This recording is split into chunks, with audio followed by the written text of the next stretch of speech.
Hey guys, Panda back with you, Lectric 2.0, talking about my front brake adjustments that I made. Okay, very quick, very easy here. First of all, come down to your handlebars and make sure you have your adjustment screws, whatever brake, just take them all the way in, all right? Take them all the way in when you're doing this so you don't have any issue whatsoever. Notice that nice do-it-yourself handlebar jack I made. It's nice. Yeah, it works. I'm going to reinforce it. You can slide it around with your foot. See that? 1 foot placement. You're not sitting there fiddling around with bullshit. Okay, anyways. Front brake things here. Of course, these are non-hydraulic.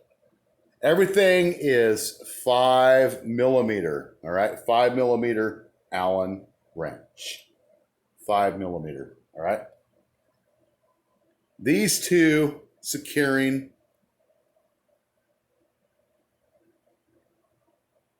nuts here, bolts. This holds the whole unit in place, attaches it. Now, what you're looking for here is these right here, okay? See that? These two right here, both 5 millimeter.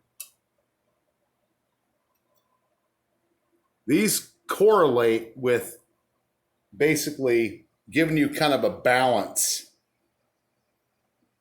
or I should say straightening the whole unit in between your brake disc here, all right? So what you do when you loosen these up, you loosen them up a little bit, you hold down on the corresponding brake lever, and then you retighten them back up. Now, if you can look down in between, you see here where your rotor goes in between both your brake pads? If you can see down in there, if it's equal in between both of them, you're in good shape. And at that point, you can do slight adjustments, all right? Now, let's go over here and talk about the adjusting nut on this side. See this one right here? Here, I'll put the thing in there. See that? If you start messing with this, make sure you do it very carefully, all right? If you turn it clockwise, you're gonna tighten that corresponding pad up. Counterclockwise is gonna loosen it up. And this thing goes 1 click at a time, all right? But that's how you do your inside brake pad right here, all right? Now on the back wheel, the way they did their rotors is kind of stupid, actually, because you can't access that piece down here. The motor's in the way. So you have to take the whole brake assembly off down here to get to it, or take the wheel off. Obviously, the easiest way is to take the whole brake assembly off. But yeah. Now for this brake pad right here on the outer side, this is what I had to do. This is why I said release all the tension on the lever, your adjustments on your handlebar, and the adjustments right here, okay? Right here, make sure everything's turned straight in, and then you can very simply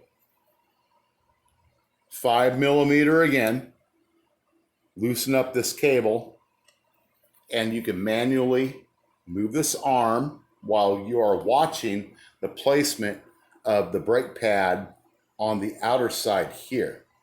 And then line it up and then tighten this thing back up. Do not over tighten, all right? Then from that point, as you are doing adjustments, you can use these adjustment areas right here. And I would suggest, honestly, in my opinion, that you're using the ones down on your brakes. Do not use the ones on your brake handles. You know, they're cheap plastic, and the threads can give way on that. So that's what you want to do. And of course, if you need to clean residue off your rotor, use rubbing alcohol. If it gets really bad, really fine grit sandpaper. Be very careful with it, and then rubbing alcohol. See, this one's spinning much better. So, very quick idea what to do with your brake pads. Back wheel, yeah, you guys saw that video where I reseated the tire. I went for a longer ride today, several miles, and I'm starting to see some variation in the rim now, which, I don't know. I mean, yeah, it's a break-in period, but this rim, as I said, did show signs of some type of trauma and impact on the side of the rim right here. See where the tape's at? I covered that because I didn't, want the tire bead possibly hitting against that. This was done before the tire was ever put onto it. And I'm thinking there might be a reason for that. So I know how to adjust my own spokes, and I'm going to have to do something with that. But other than that, the bike is running great. I'm going to go ahead and do some other modifications, kind of pimp my bike out, you might say. But yeah, other than that, doing your own brakes is really easy. Just be careful, take your time, and you guys can get it figured out quite easily. So I will see you on the next video. You guys keep safe out there. Peace.